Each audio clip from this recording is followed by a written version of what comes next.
Yan, magandang araw mga ka-farmer.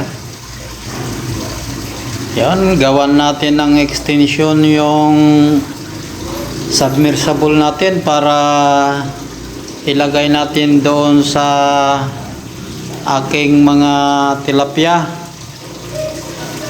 para naman magkaroon sila ng oxygen at saka yung kakaroon din sila ng filter.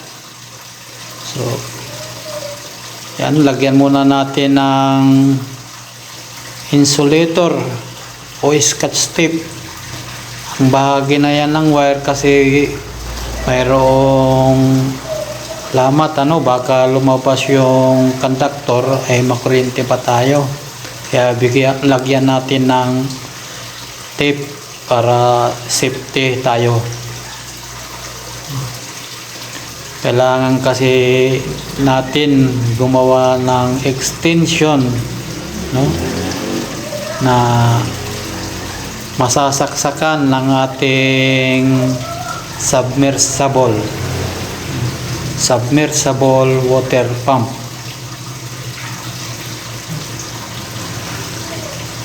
Para magkaroon ng oxygen ang aking mga tilapia na inilagay ko sa ref tub. So, yan. Cutting muna tayo ng wire. Balatan natin. Yung mga hindi pa nakapag-subscribe, subscribe na dyan. At comment na rin kayo dyan, mga giliw kong taga-panood. Suggestion kayo, magkomento kayo kung ano ang magandang gagawin natin para hindi mamatay ang aking inaalagaang mga tilapia. Oo nga pala mga aking mga taga-subaybay, yung mga tilapia ko na yan ay nahuli ko lang sa ilog. Siguro ko mga 3 araw na ako pabalik-balik sa ilog, umaga at hapon. Yan. Pagkagising ko sa umaga, kahit hindi pa ako nakapagkape, pinupuntahan ko na ang trap na inilagay ko doon, tinitingnan kung mayroong nahuli. So yan nga, yung tilapia ang nahuli ko at saka yung ulang na tinatawag. Tapos inaalagaan ko sa 3 araw, nagarami na tayo ng tilapia. Mga malalaki, medyo malalaki na rin, kaya kailangan alagaan at palalakihin pa natin, kaya nga kailangan natin silang bigyan ng oxygen. Kaya yung nakatago kong submersible water pump, inilabas ko na para gamitin sa kanila. Hindi lang oxygen ang ibibigay ko sa tilapia,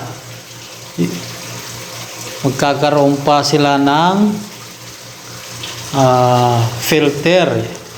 Yan, gagawang ko pa ng filter ang kanilang tubig. At ang tubig ko nga pala na binigay sa kanila ay galing Nawasa. Yan. Tapos ang tubig na yun ay inilagay ko muna sa isang ref tub at saka nilagyan ko ng mga dahon ng saging. At 3 araw kong in-stack yung ganon. 3 araw, tapos kanina ko lang ginamit ang tubig at yun na, nagagamit na ngayon at nandoon na, naglalanguyan na ang mga tilapia na aking nahuli. So hindi ko na kailangang bumili mga ka-farmer ng fingerlings ng tilapia. Kung kailangan kong ng fingerlings, pumupunta na lang ako sa ilog para doon ay manghuli.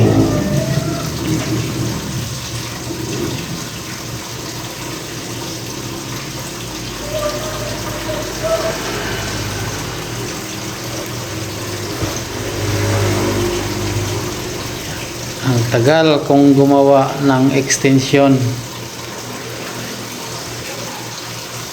Mahirap talaga pag hindi ka sanay sa ganyang gawain. Mikos-mikos na lang, wag lang makuryente. Pero hindi tayo pagkukuryente. So tingnan ninyo hanggang sa dulo, panoorin nyo hanggang sa dulo itong aking video para makita ninyo ang aking ginawa sa pag-install ng aking submersible at ang mga tubo na ikinabit ko hanggang sa paglagay ko rin ng filter. Panoorin nyo, mahaba-haba ito. Nasa 25 minutes yata ito.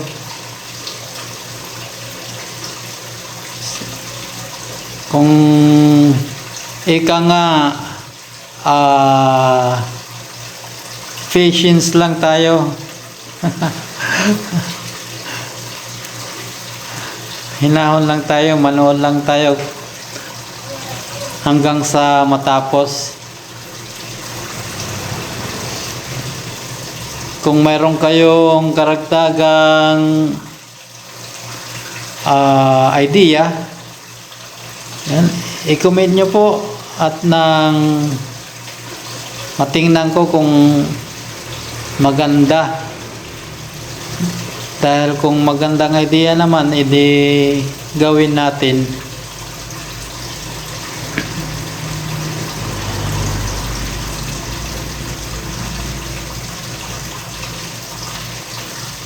Yung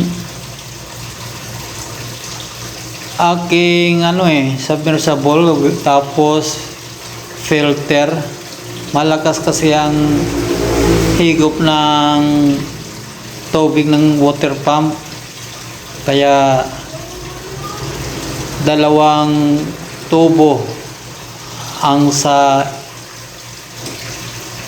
anong tawag dyan, labasan ng tubig. Dalawang tubo ang inilagay ko na labasan ng tubig, dahil kung isa lang hindi kaya ng balde o timba, kasi maliit ang timbang inilagay ko, hindi kaya, umaapo ang tubig, kaya dalawang tubong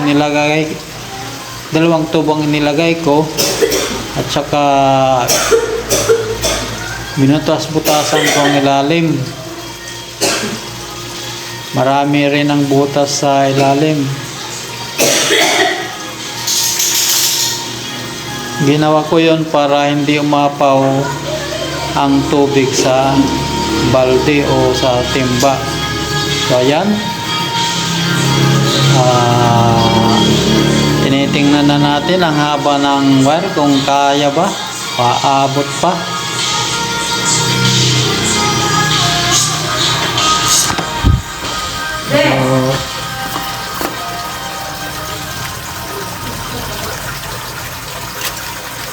Kung aabot ba ang ating wire. So, yan. Kaya ba?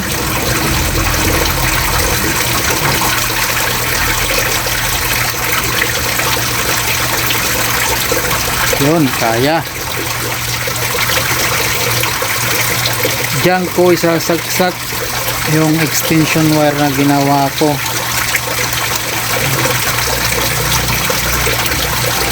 Ayan. Itali natin at nang hindi ang tawag dyan. Okay, tingnan natin. Saka dyan lalagyan ko rin ng silopin ang wire para hindi dumikit sa yero o kahit humangin-hangin man, sumayaw-sayaw siya, hindi siya magagasgas ng yero dahil may protection siya na silopin. At saka kung umulan man, andyan din yung silopin na mag-hold sa ulan para hindi lumapit na doon sa may outlet na pinagsasaksakan ko sa extension. So, kung naririnig ninyo, ito na yung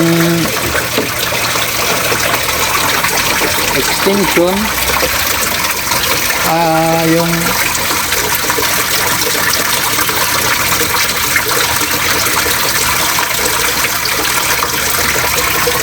ayan.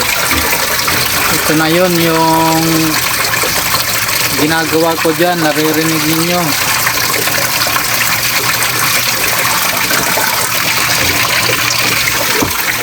So, panoorin nyo lang po para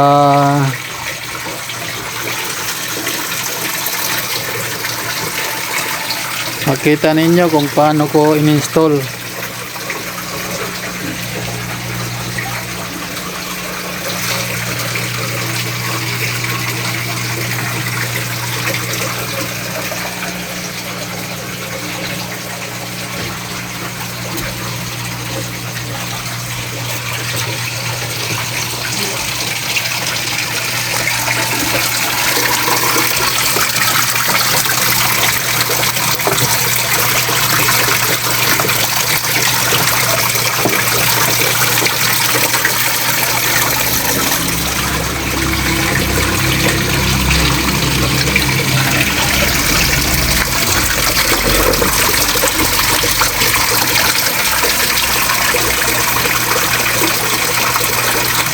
Okay. Lagyan muna natin ng anong tawag dyan, bracket para hindi magdikit itong dalawang tubo na inilagay ko dyan.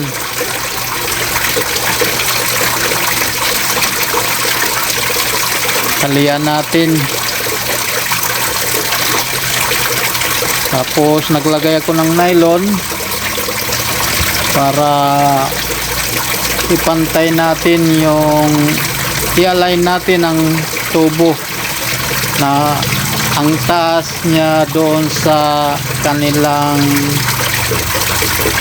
doon sa balde na hanggang sa exit ng tubig. I-align natin, ipantay.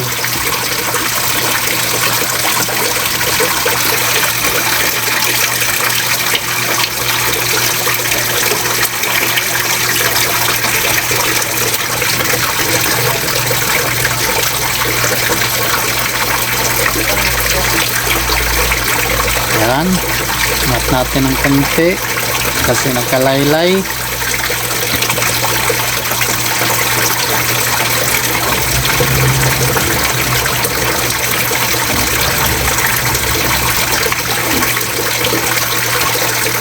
Okay, lagyan na natin ng tubig. Yan na yung tubig na in-stock ko, 3 days na naka-stock siya dyan. May butas pala yung rip tab na paglalagyan ko ng tubig, kaya inilagay ko yung takip. Okay, lagyan na natin ng tubig. Yan na. Matagal nga lang mga ka-farmer dahil nakikita nyo naman maliit yung tabo natin. Tapos tanggalin natin yung saging para hindi makasagabal sa pagsasalok natin ng tubig.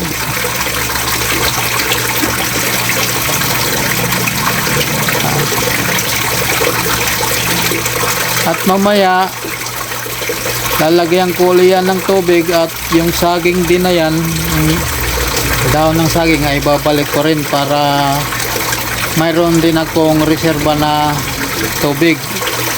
At kung sakasakali na kailangan, at least mayroon na tayong nakareserba na tubig, di ba? Sige, tuloy tayo sa paglagay ng tubig doon sa rip tub na paglalagyan natin ng tilapia.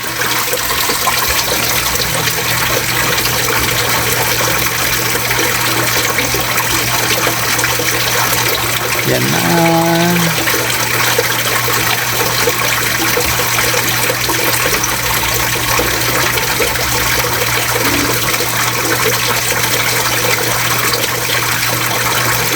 Okay.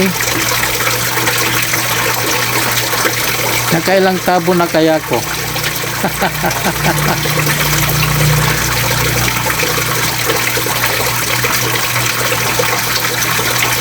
Tanggalin pa natin yung mga dahon ng saging dyan dahil meron pa yan nakasagabal pa. Yan, lipat natin sa kabila. Sa kabila hindi ko malagyan ng tubig kasi may butas pa, hindi ko pa na lalagyan ng Volcacel. Bagong bili ko lang kasi yan.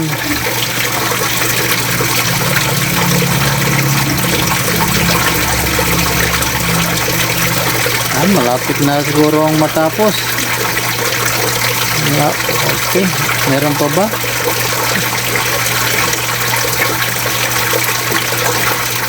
Mayroon pa nga.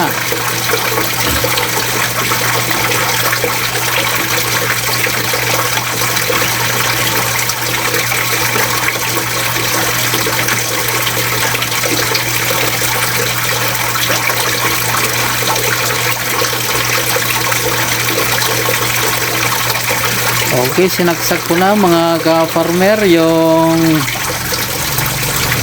plug ng ating submersible.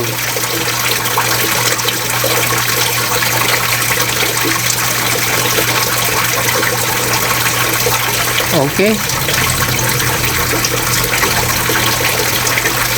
Diyan mga ka-farmer, hindi pala umaandar yan kasi hindi ko pa pala naisaksak.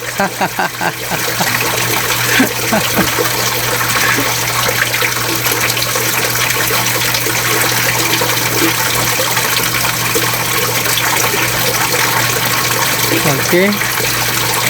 Balik, yan nga, balik ko na yung mga dahon.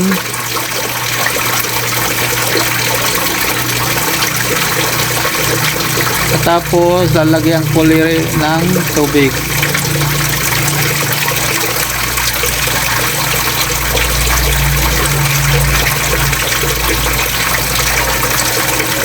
Yan, lalagyan ko na ng tubig para reserba.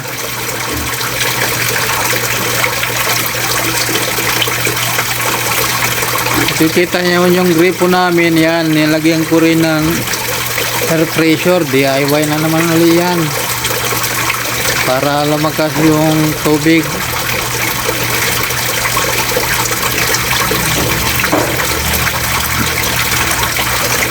Ayan na dito. Hindi ko pala dyan isinaksak kaya hindi umaandar yung submersible ko doon. Okay, yan. Dyan, umaandar na yan.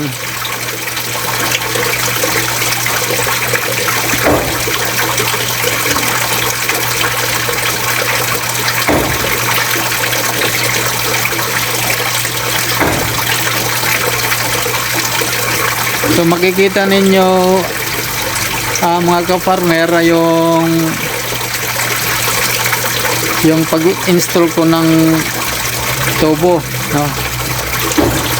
hindi nyo man makita ng actual, at least yung ano niya, yung takbo ng tubig kung paano.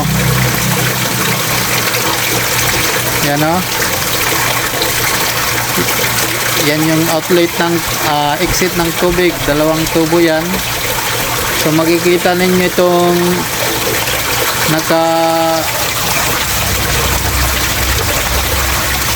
nakapatayo na tubo. Yan. Yan ang nandiyan yung submersible, yan ang humigop ng tubig.